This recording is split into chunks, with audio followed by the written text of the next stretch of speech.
So the best thing for me about coming to Barrett-Jackson is always the memories. I get to relive my youth, all the fun times when things are a little bit simpler. Like this Volkswagen thing, I had one right in high school, and of course I didn't have an Acapulco edition like this. By the way, sold for $25,000, which was a bargain. I had a yellow thing, and it was a little bit, wonky, so I put big wheels and tires on it, and I went boondoggling with my friends with their Jeeps, and I stayed right up with them.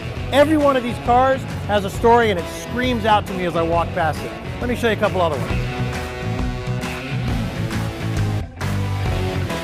Well, here's another one that brings back a whole lot of memories for me. When I was still in high school, I got an FJ40, a Toyota Land Cruiser. I think mine was about a 70. This one's a 73. Beautiful restoration.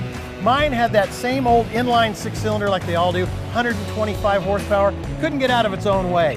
What I did is I put a 327 with a Muncie 4-speed, and we made that thing pop wheelies. Matter of fact, a friend and I were driving past a motocross course one time. We decided we're going to go out and get this thing airborne, and that we did. And I don't know what these things weigh, but that's a lot of weight in the air. These things are unbelievable. They're like a billy goat. You can climb up the side of a tree. This is another one of my personal memories, and I want another one someday. So hopefully this jogs your memory a little bit to where you were when you were 16, 17, 18, 19 years old, the time when we were learning about cars the most. My 68 El Camino, I learned how to flame. I had just learned how to paint cars, so the next thing, of course, is customize them a little more. Flames, airbrushing, of course then changing engines and going from an automatic to a 4-speed. Those are all the stories that scream out to me when I walk by each one of these cars here at Barrett-Jackson.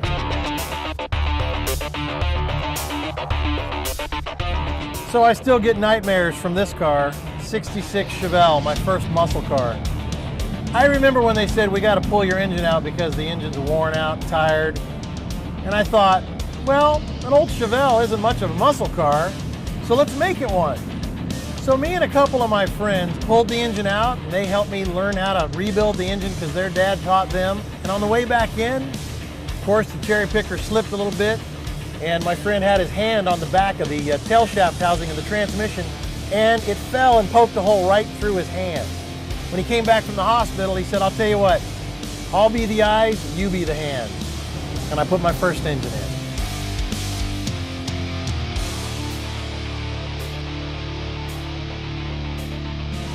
So as I look at this Chevelle for one last time, I remember this was also my first race. And it was funny because I got up to the light was red, it's gonna turn green. It turned green, I smashed down the gas, backfired through the carburetor. The other guy tore off, there was a cop in the alley. He got the ticket, I sat there, restarted my car, kept on going. All these memories are what each one of these cars does to me. As I walk through these aisles, they just explode in my head, and I'm 16 years old all over again.